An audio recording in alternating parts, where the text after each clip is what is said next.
Pathways to the Space Frontier Track, and this is the Y Space panel. This year marks the 10th anniversary of the first Y Space panel, which was held at the Canadian World Con in 1994. And it's been discussing the reasons why we want to go into space.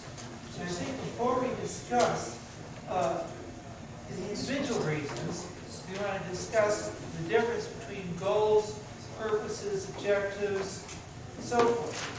So, first thing I'd like to tell everyone in the audience, if you go to the NSS website, there's a legislative subpage. If you hunt down far enough, you'll find this thing called a resource document. And on one of the pages of the resource document, there's a reproduction of the list of reasons why that everybody can look at. It's right on the NSS website. Put on there about 2 months ago. It's got a little bit hard to find. So I'm going to just say what I think the difference is. Reasons and purposes are sort of philosophical. Goals and objectives are practical. The reasons and purposes you ask why. The goals and objectives you say what. What are you going to be doing? So I ask the panelists, do anyone agree or disagree, or have any further ideas on the difference between those? Is that sufficient? Okay, great. Okay, and the next thing, I think everybody has the list of did everybody get their list of reasons? That definitely helps. So we're going to go down the list. And basically, we want to sort of discuss what the thing is, whether you agree with it or disagree with it, and what we think eventually either the U.S. government or the world or humanity should be doing compared to what we are doing. And I think we can just start at the top and sort of cover these one at a time, and then we'll sort of cover them all as a group together when we've gone over them so people can see what we've got. So the first group of items, in fact, Cliff helped me work on this a few months ago, and we reorganized the whole list into economic and short-term economic reasons, long-term economic reasons, and currently non-economic reasons, some of which would eventually become economic reasons. It's just a way of organizing the list. So the first one would go on to the short-term economic reasons. So we're starting off with things like applied science, practical application of knowledge and skills for industry. And the first controversial one that goes under there is this big spin-off issue. Now, for a long time, I have consistently decried spin-offs because both Golden and O'Keefe, when asked by media, given the golden opportunity of answering the big question, why are you doing things in space, both of those guys have picked the spin-offs as the reason they give to the reporters. And while spin-offs are a perfectly good reason, they're not the main reason. So I'd like the panelists to give their own perspectives on spin-offs. I totally agree that spin-offs are not the main reason. Spin-offs, by definition, are a side reason. If you make that the main reason, the next question then is, why aren't you then spending that money directly on the spin-off? It would theoretically cost a lot less. The counter argument is, well, if we wouldn't have thought of it had we not gone down this path. So we couldn't fund directly on the spin-offs. But to me, that's a weak argument. I don't see any way you can justify any program based on spin-offs. And I would agree with that, the argument that you could go directly to that particular spin-off is actually a very strong argument against it. Anybody else on spin-offs? It seems to me that, and I've used a spin-offs argument as well, and I think in part it comes from thinking you know who your audience is and possibly using the argument that you feel will have the most sway with that audience. I may want to go to the moon because of lunar solar power, for instance, but the other person may consider that as to be so unlikely, unreasonable in the distant future that it's a ridiculous reason for undertaking missions to the moon. However, if I tell them about how the CAT scans that were developed by, as a consequence of the processes of analyzing lunar photography, well, that's something that they can relate to in their personal lives. And I think this has to do with the human psychology of thinking that most people want to hear about a reason from which they can connect a personal, immediate benefit. Remember, this panel was cut short for the previous panel. I yield 5 minutes time. Okay, the next, anybody else on spin-offs? Yeah.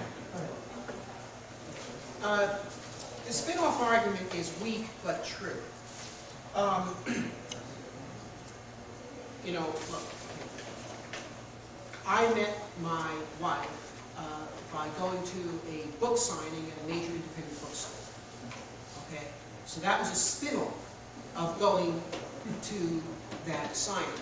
Okay, now you say, well, look, if you're looking for a love of your life, why not just get a list of all the single women in Denver, do a mailing, you know, take the response, do this thing, and the fact of the matter is that by having an expansive attitude towards the world, by going out exploring new places, you encounter new things, and you will, in fact, get various spin-offs from doing that you would not get.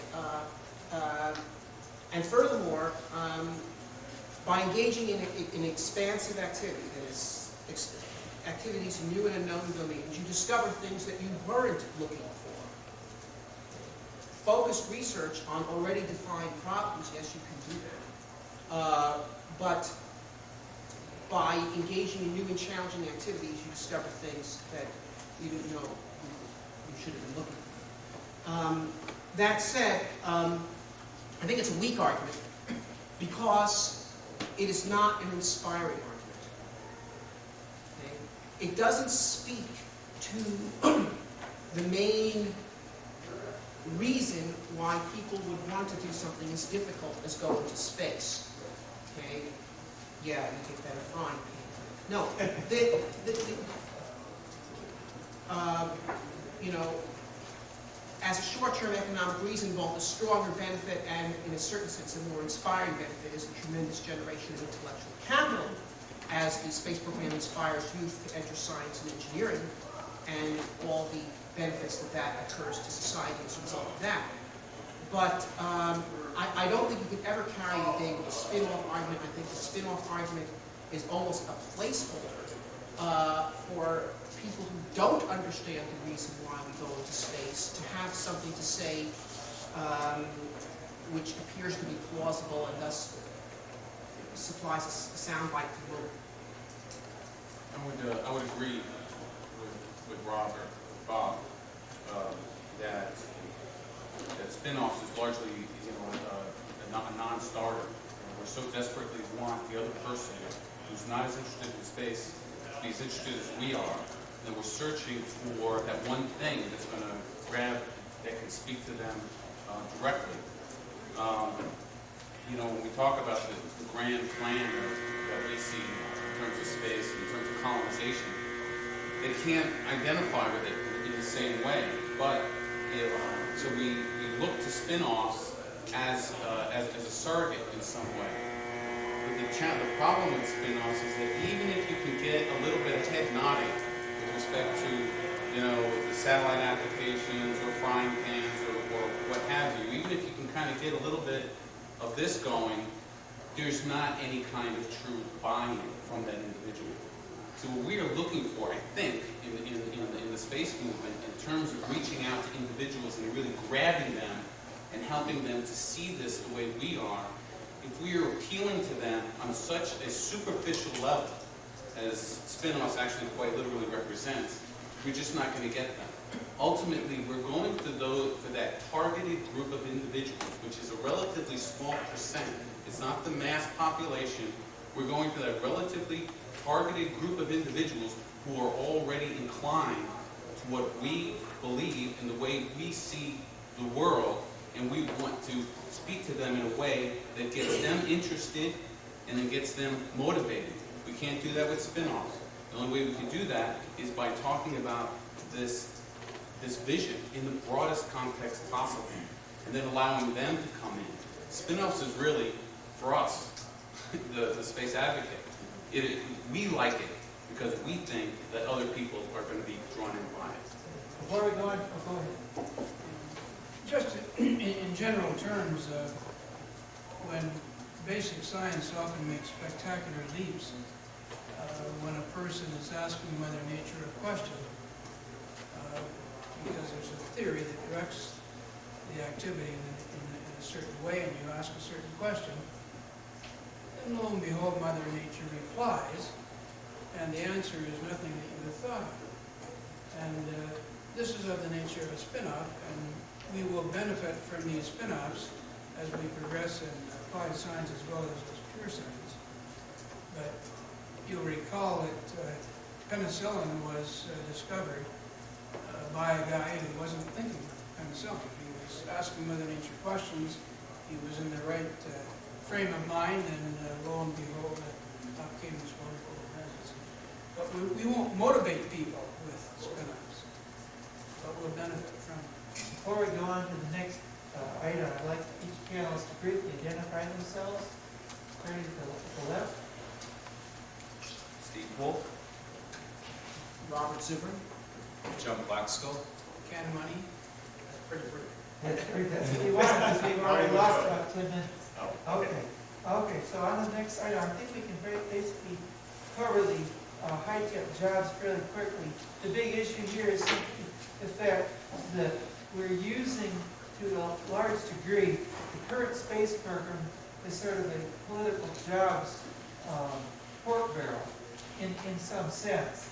And that's really, in a sense, subverting the purpose of the program from our point of view, because it's been being used for political purposes and economic purposes that aren't directly contributing to the goals of the program. Does anybody have any perspectives on this program? Yeah. And I think this gets to the heart of the whole issue. There was a very interesting interchange between Ray Bradbury and the President's Commission on the Moon and Mars, which occurred in their hearings in San Francisco. If you want to read the transcript of this, it's been posted on the Astrobiology magazine website. So here you have Ray Bradbury, visionary, very eloquent, okay, getting up and saying, look, the reason why we want to go into space is to expand human life, expand human potential, create new branches of human civilization, and so forth. Okay, so he gives this very impassioned, very eloquent presentation along these lines. So then the President's Commission on the Moon and Mars, first Pete Aldrich, the head of it, who has never had any interest in the past in human exploration of the moon and Mars. Okay, says, but how do we sell this program to the American people? And Bradbury goes to the presentation again. And then Paul Spudis, a lunar geologist, but also a Beltway insider, says, wouldn't it be easier if we just told people we make money by going to the moon? Wouldn't that sell them on it? And, you know, Bradbury was just, look, you have to inspire them.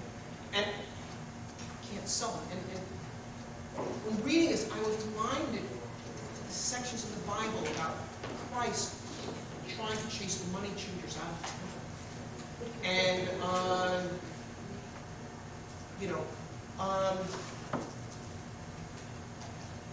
and of course, you know, in trying to establish new faith, Christ did not entrust it to the money changers in the temple. Okay, he found his most dedicated disciple, Peter, on this rock I built my church here. Bush chose the wrong Peter. Means rock.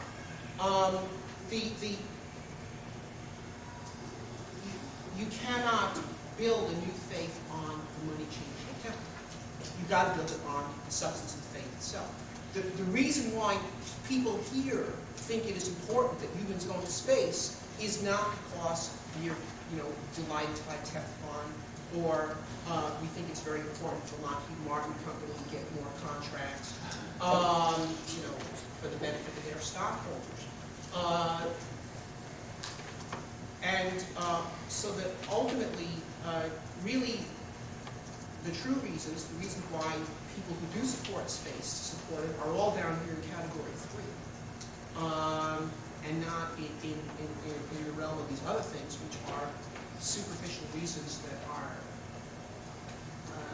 said because people are afraid to say what is really in their mind and in their heart and why they do this. I don't know that I agree with you that they're afraid to say it, but I think it has to do with people. We are definitely a minority group, and we have a vision that we believe in and that we promote. However, the question is, with what we're asking people to open their pocketbooks and give money to this mission. And when you're doing these compilations, is okay, what's going to sell the most? And depending on who you're talking to, different people are motivated by different arguments. And as I say, I have used the spin-off argument with success on people. It's not one I prefer to use. But many people consider it's like, well, that's 20, 30 years in the future. It costs too much. We have other things. I think part of the problem is one thing might be that we don't have a magic bullet reason that connects with a strong immediacy to the general American public. And it's a tough call as to what is the best approach. And I have that difficulty coming up with arguments when I'm talking to a general audience. When it's with a specific individual, in the course of having a dialogue with an individual, you can present your visionary arguments, and by the way, we're going to get all these other things along with it. And I think like people like O'Keefe and Golden who just say the spin-offs, they're taking the shortcut. They don't know who their audience is. They think the American public is going to be motivated if you can say that you have a personal, immediate benefit. And it is an argument. I'm not particularly fond of it, but I think we're in a position where we have to use what works. Brad? I'm in part of the aerospace industry. I work for Boeing, and so I definitely see the short-term economic reasons for going to space. We have to deal with that every day. A company lives to make money for its investors, and they have an increasingly short-term view of the world. So it's hard to inspire the investors, the people basically who are just thinking of your company as a bank account, to talk about what happens in the next 100,000 years, 100,000. And you have to get to them at the money level. And right now, we can convince the world, I believe, we can inspire them with why we need to go into space. The next question then is, well, why the United States? Why should the United States then be putting the money? Why can't the Europeans do it? Why can't the Chinese do it? And then why now? Why do we have to do it?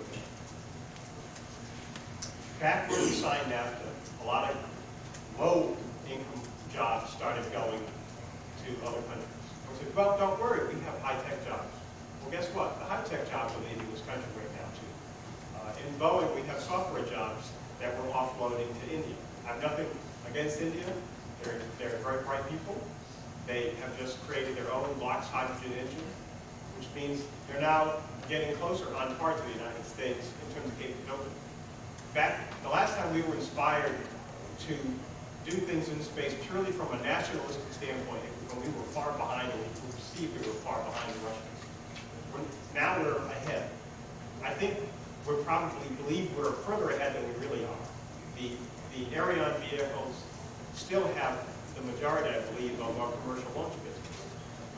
Boeing, despite its its best efforts to make a half-price Delta IV vehicle has determined that it's not competitive, and it's using sea launch, which is an actually conglomeration of a Russian, or actually Ukrainian launch vehicle launched on a Norwegian platform out at sea. So that's American technology for it. So in a sense, we really are behind, but it's getting harder and harder to convince people of that. You know, I just wanted to say, there's bright people all over the world. What puts the United States ahead is not that we're brighter than people. It's the fact that we currently have more money than most other people, and we invested in things we really want to beat the pants off them. And we did that back in the Apollo era. We spent a tremendous amount of money to show up the Russians. If we want to keep high-tech jobs in this country, and that is something that you can convince your congressman.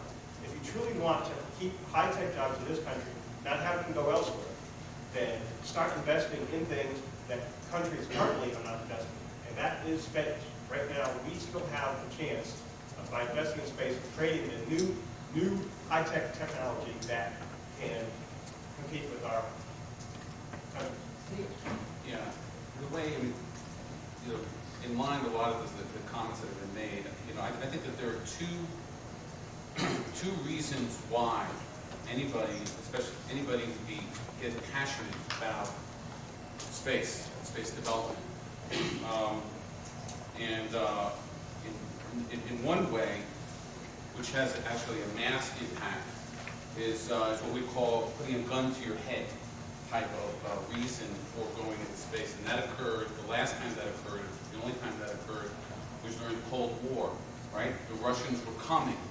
We felt there was a clear and present danger to our very existence, because the Russians had the nuclear bomb and they had the means in which to rain those bombs down on our country. That was a clear and present danger, and we were engaged in a tooth and nail fight with them, and it was being waged, of course, through our respective space programs. Since then, we haven't had that kind of a reason. There is no, it has not been, it is no gun to the head type of reason to get people passionately interested in space. The closest thing that we have these days, and people are trying to make hay with, is the idea that asteroids are on their way, right? There's an asteroid out there somewhere with our name on it that's an extinction level thing. You know, the problem is that's not a gun to the head reason, because the gunfire is too far away for us. We still feel somehow safe in our home or in our apartment, and the gunfire is out there. I live in New York, and every once in a while you hear gunshots, you know, but you just don't worry about it. But if you're confronted with somebody on the street and puts a gun to your head and says, "Give me your money," I'm highly motivated at that point to do whatever that individual says.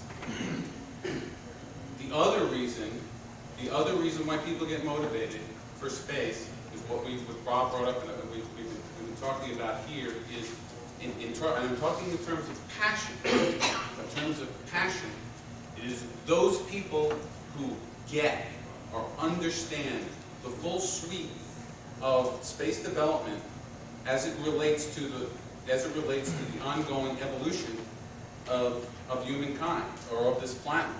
You know, we see that we have got to move off of this planet for our very survival, for our very ongoingness of who we are as a species and so forth, and work to create new branches of civilization. These types of very high level ideals are the ones that are most going to grab individuals and bring them into this movement, if you will, in a very passionate and very engaged way. You know, anything else just starts to fall very short of that. Can I ask Steve, there's one thing you forgot about that? The greatest motivator for this country. Cash. Make money. That'll motivate.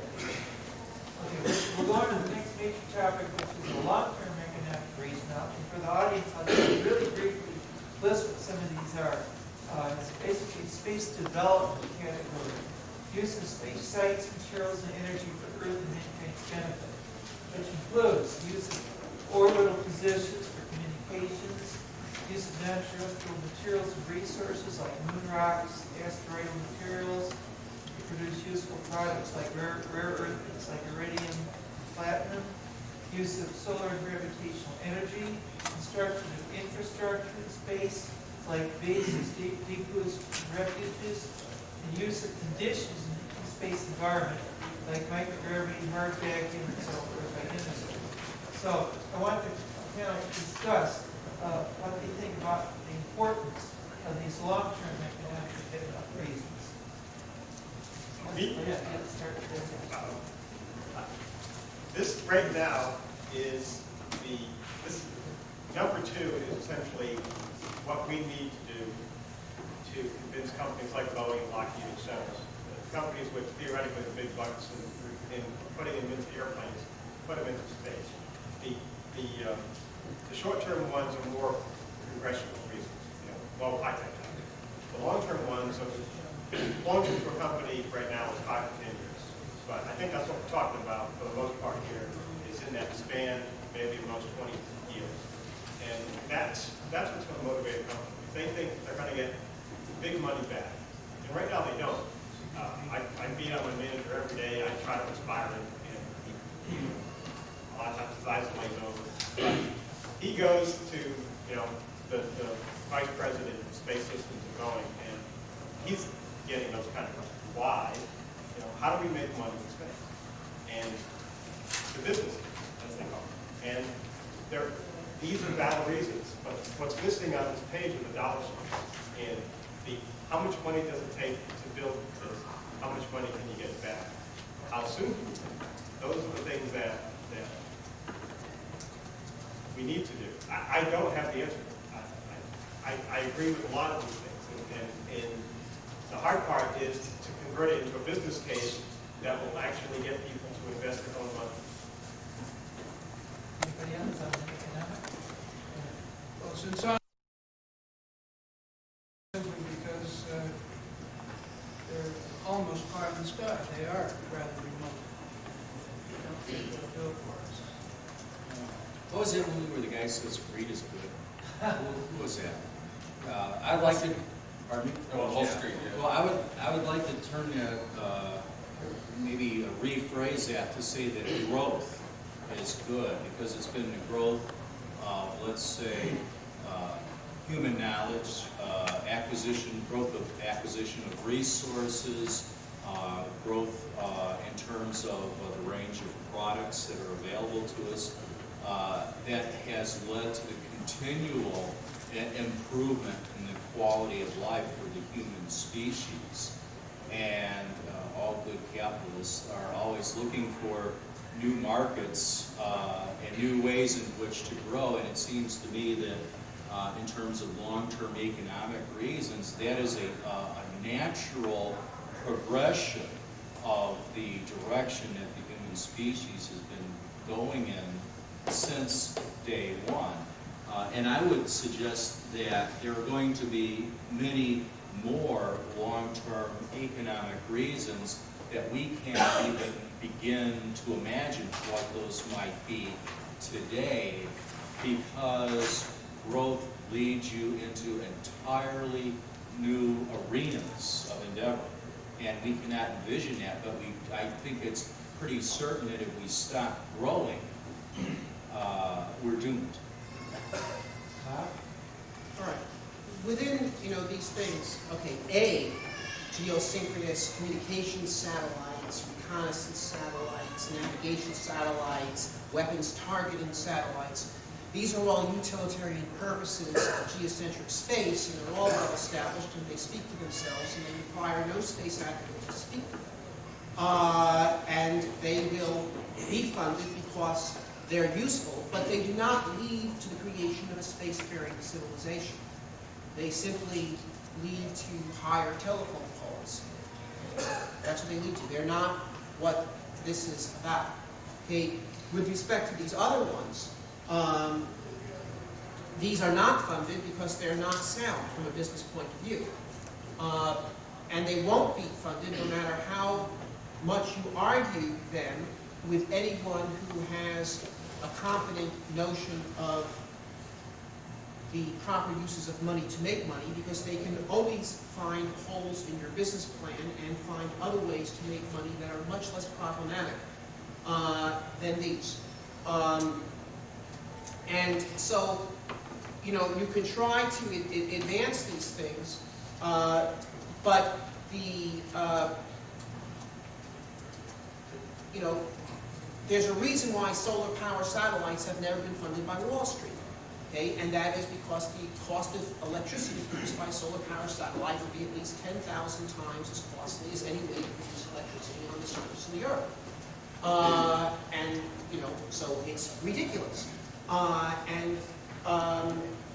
You know, you could put together a plausible story and write science fiction stories about the business success of solar power satellites, but it doesn't appeal. And in fact, the reason why solar power satellites appeal to space advocates, once again, is not because they're interested in producing cheap electricity. It's because they're interested in finding some reason to justify their real interest, which is the creation of a spacefaring civilization. Okay?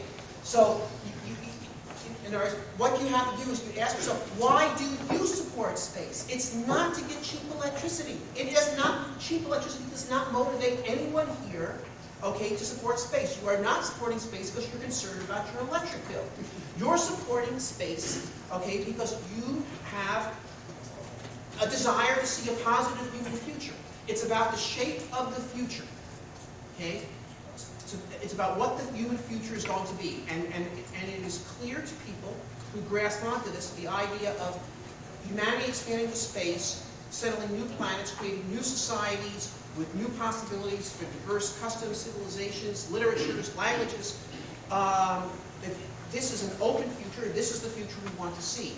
And that's why we are motivated to come up with excuses, such as, well, you know, you can get cheap electricity from solar power satellites. Okay, or some other line of bunk that you think you can sell to some bumpkin who hasn't run the numbers. Okay, and the problem is that while you can sell solar power satellites to somebody, you know, you meet on the bus, you can't sell it to the guys who count the beans at Wall Street. Okay, because they actually count them. Okay, I would counter that if we cannot, if solar power always remains at 10,000 times level, then we will never be in space because there will be absolutely no reason to go there if we cannot offer any benefit to the bulk of humanity who for the next 1,000 years or so are going to remain here on the Earth. look, We have to open up the future for all of humanity, not just for those who go into space. no. Okay, look, the issue is this. Okay, what was the benefit to Europeans of Columbus's voyage? He did not find a spice route to India, although that was the spurious reason he gave to the Spanish monarchs for justifying his funding. Okay, in the fairly near-term sequel, of course, they did find Aztecs with gold that could be readily looted, and that was appreciated at the time. Okay, but the real significance of the opening of the New World to Europeans was creating a vast new arena for the development of Western civilization, within which new societies grew, one of which created a much more advanced conception of human rights, which created telegraphs and light bulbs and aeroplanes, and sent armies to rescue England from Nazism in 1942. Now, and which has remade the world. So,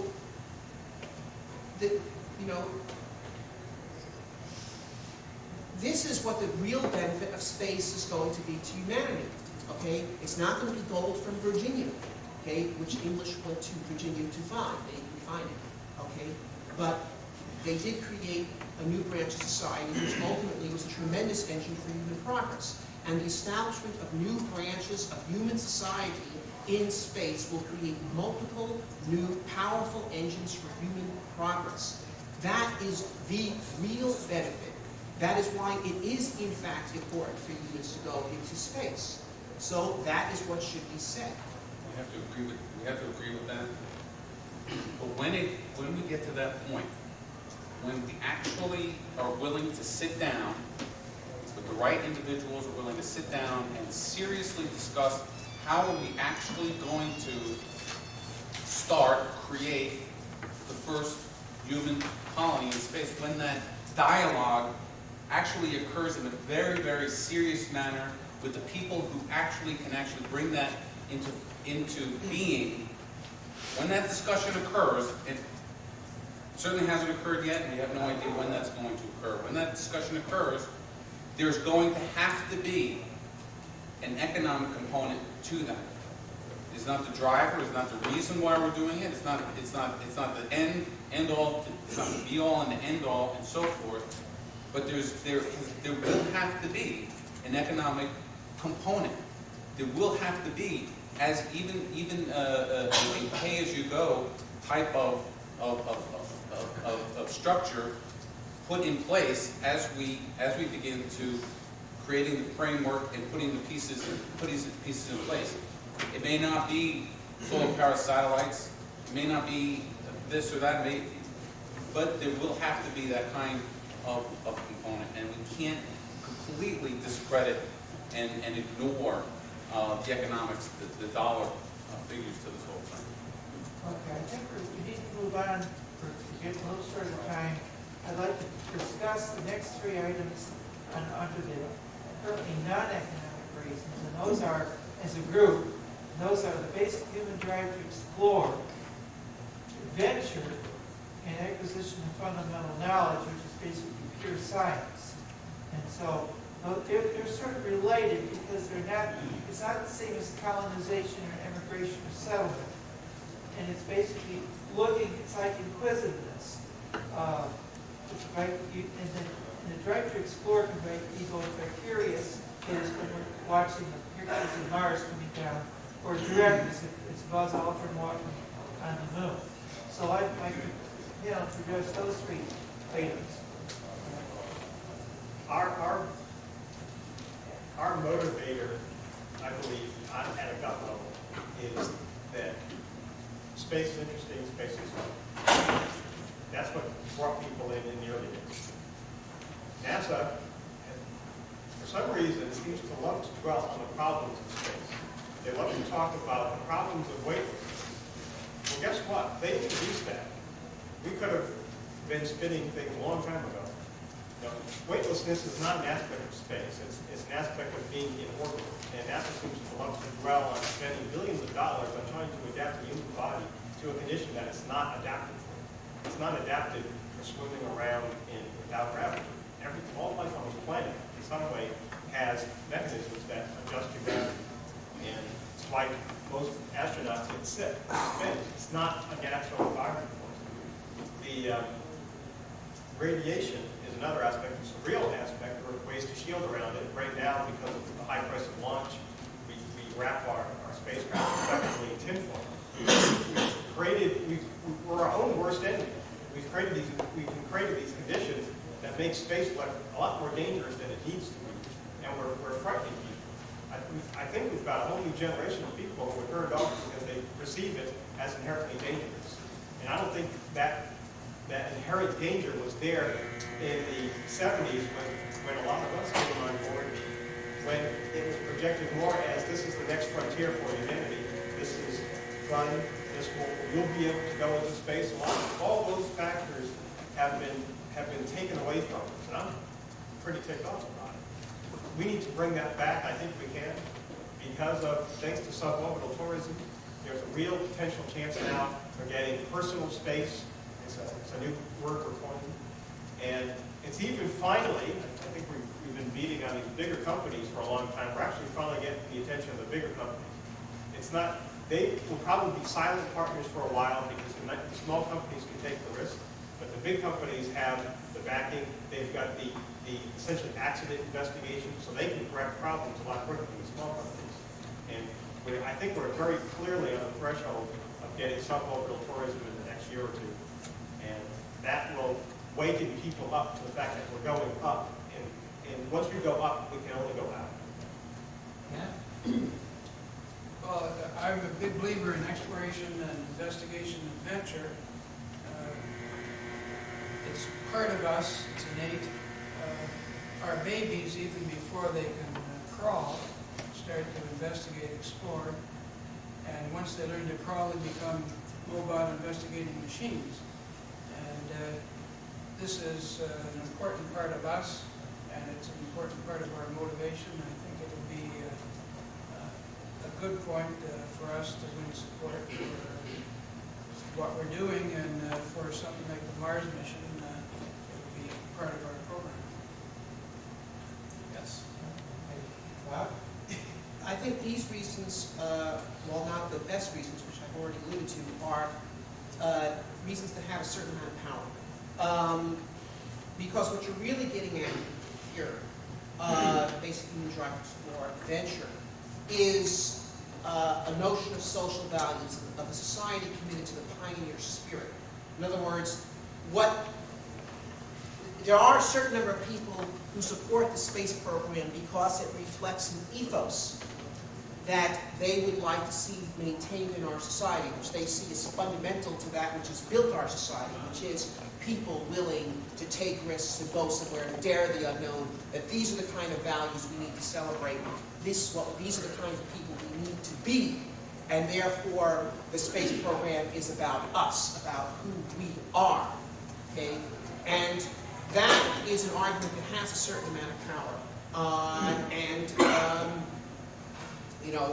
And does rally a certain amount of support to the space program.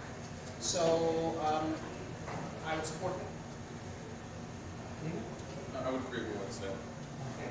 I'd like to add one point on the issue of science. A large amount of NASA's time over the last 10 years has been trying to put science as a primary motivator and reason for the whole space program. And while science, and I'm one of the strongest supporters of pure science around, is one of the most important goals, it is not the end-all and be-all of space goals, and there are many other goals. Exploration and settlement are just as valid goals as pure science. And so we need to make an attempt to correct whenever you hear people, especially at NASA, talking about science in almost holy terms and ignoring all the other reasons. We have to sort of step in if we can and put that in perspective and put it in balance.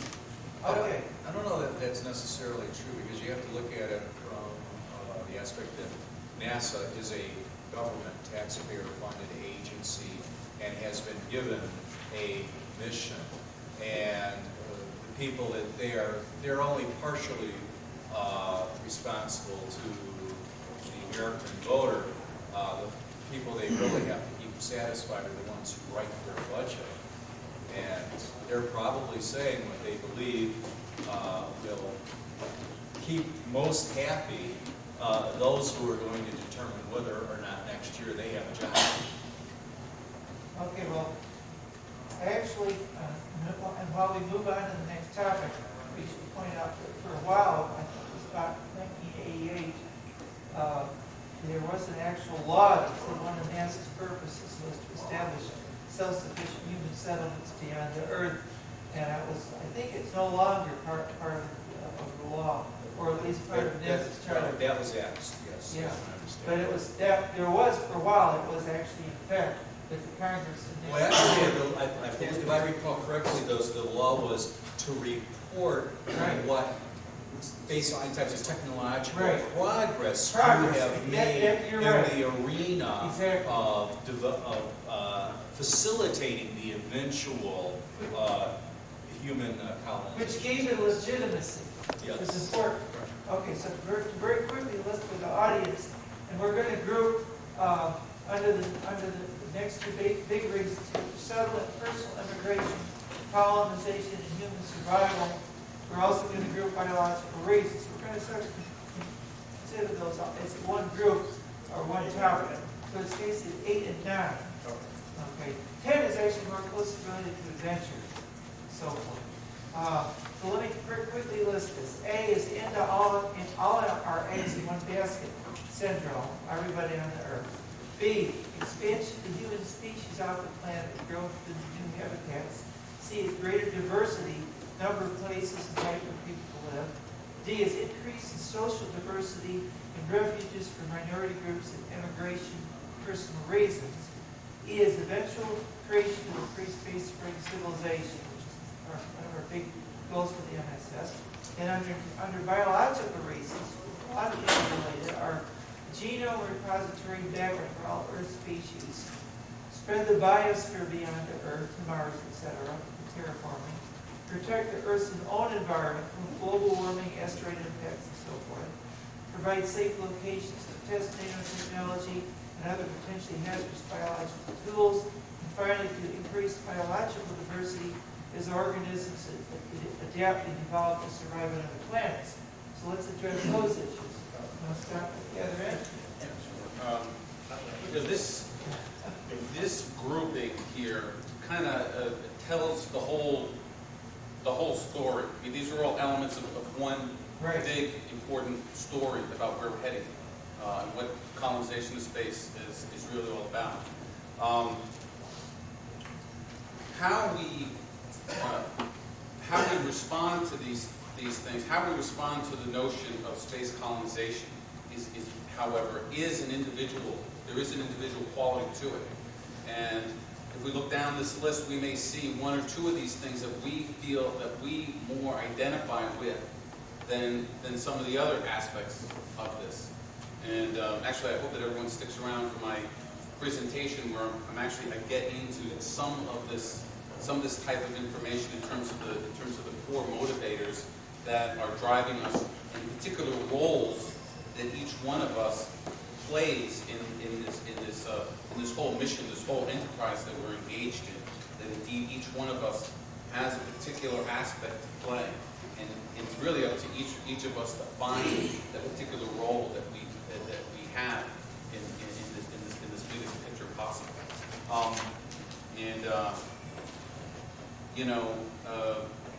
Let me just leave it at that. It's a huge topic. Put it down. Yeah, well, this area, this gets us to the point. Talking about expansion of the human species, creating diversity in places. What you're basically talking about here is creating freedom. Okay, freedom for the future by expanding the arena of human activity. I mean, just think, how poor the human race would be in its total experience if we had stayed in our original natural habitat, which is to say the Kenton Rift Valley, to which, that is the actual natural habitat of Homo sapiens. That is where we evolved. That is the place to which we are naturally adapted. That's why we have these long, thin arms with no fur on them. We are not adapted to live in North America or Europe or Asia. Okay, we only live there by virtue of technology.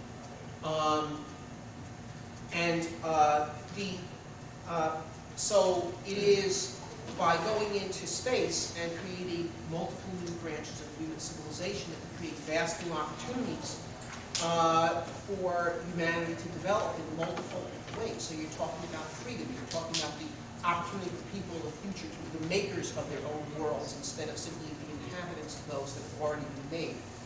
Okay, that's what this is all about. That is why people are interested in this subject for other than strictly utilitarian reasons. And that is division that needs to be condemned.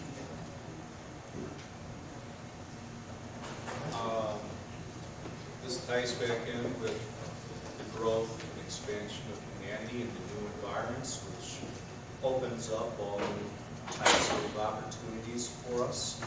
And an interesting book that people might find useful in thinking about the future of humanity, especially within the context of where we've been, is a book titled The Birth of Plenty by William Bernstein. Interesting book. Something of an economic history of humanity. Yeah.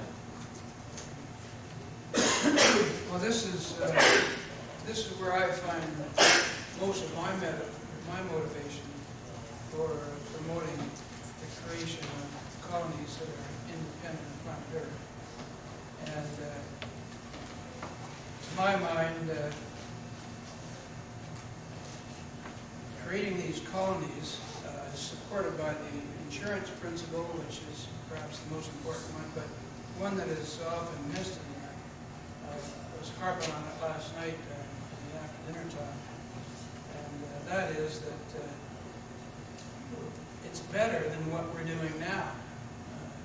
You can decide how you want to classify the major human activities. I classify them as what we've been doing for the whole 200,000 years of our existence of the species, and that is we're increasing our numbers, we're increasing our comfort and pleasure, and we're having conflicts between groups. Basically, this means that we're overpopulating, over-consuming, and killing. And we can do much, much better than that. We can do this instead of what we're doing now, because it's better. So in summary, I would say we should create colonies independent of planet Earth because it's better than what we're doing now, and also because it will make us better. Because it brings us together. It's something that humans can do. We naturally, people on Earth, look out together. It's something everybody agrees for the last 400 years at least. It's sort of a unifying idea. So it's better than what we're doing now, and it will make us better. And also, eventually, it will lead to colonies that can produce other colonies independent of each other. And because of the limit on the speed of communications, speed of light, there will be isolation of various colonies to some degree. Because of that, there will be different adaptations in different environments, and Homo spatians can become Homo sapiens, and we can become 1,000 different species. And I think this is a truly long-term, pie-in-the-sky view, perhaps, but it's what motivates me, and I think it can motivate others as well. I'd like to add that yesterday you had an interesting talk in was it neurological switch? Yes, the neural mechanism for group conflict, which is, well, I won't go on with that. But an animal that's cornered will do things that under normal circumstances, when it has freedom to talk about it, basically, pretty passive. But you corner that animal, and it starts to react in a very negative way. And our world is becoming increasingly more cornered to a lot of people. Back in the Middle Ages, when cities and kingdoms got a little on the crowded side, the king would tend to send his ambitious young sons off to another land. Go conquer that land. So he had stability at home. The son would go off and he would die or succeed and make a new kingdom and grow that kingdom. When the pilgrims couldn't find a place in Europe to practice their religion, they left. All right? Well, we need that mechanism now. The earth needs a safety valve. We're getting increasingly crowded. There's no place left on this planet to go for the ambitious young people. Most people on this planet are effectively sheep. They're happily willing to be led or just to live their own life. But there's a small percentage of people who, when they're cornered, create all sorts of grief for the rest of the people on this planet. We need to provide a safety mechanism, a safety valve for this planet to get those people off this planet. Let them take their energy that would be negatively spent on this planet and make it a positive effect that can help the whole human race. We have, 11 or 2. We have no time. Minus 2 minutes. What I'd like the panel to do is to very briefly cover what things you agree with, in other words, what is the most important of these reasons, and what reasons should be emphasized, say, by our current space program, right?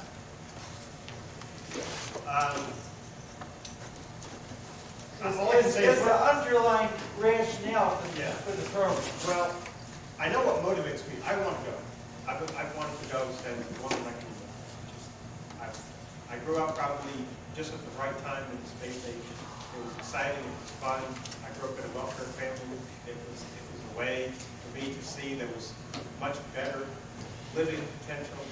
And I've spent my life trying to motivate others to see the potential of space.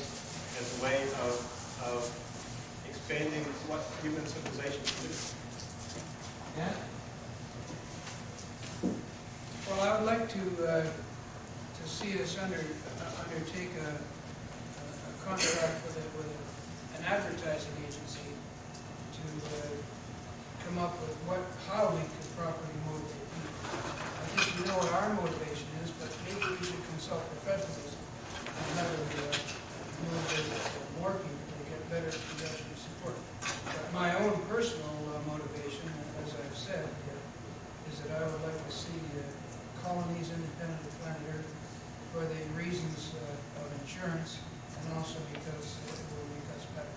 Yeah. The second part I think you had asked is about the near term in terms of what is NASA doing now and whatnot. But the thing is, we live in a society where scarcity is the rule. We have to make decisions. We ask our political leaders to make those decisions on our behalf.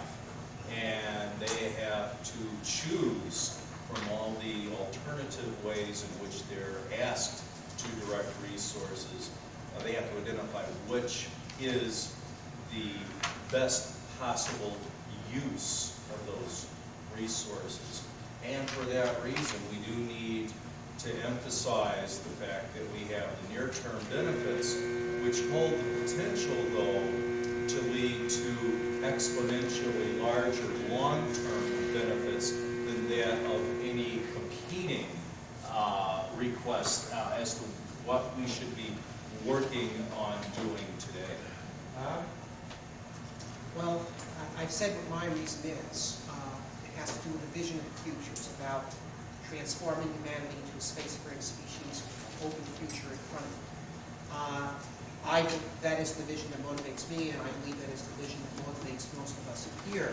But whatever the vision is that motivates you, that is the reason that you have to give if you want to convince someone else to support space. Don't try to convince them on the basis of what you imagine might be plausible for some stupid person to believe. Tell them what you actually believe. Tell them the reason why you actually support space. Okay? You know, play them the music that's playing for you. Don't just string out words that look plausible on a page that are not, in fact, your reason why you support this.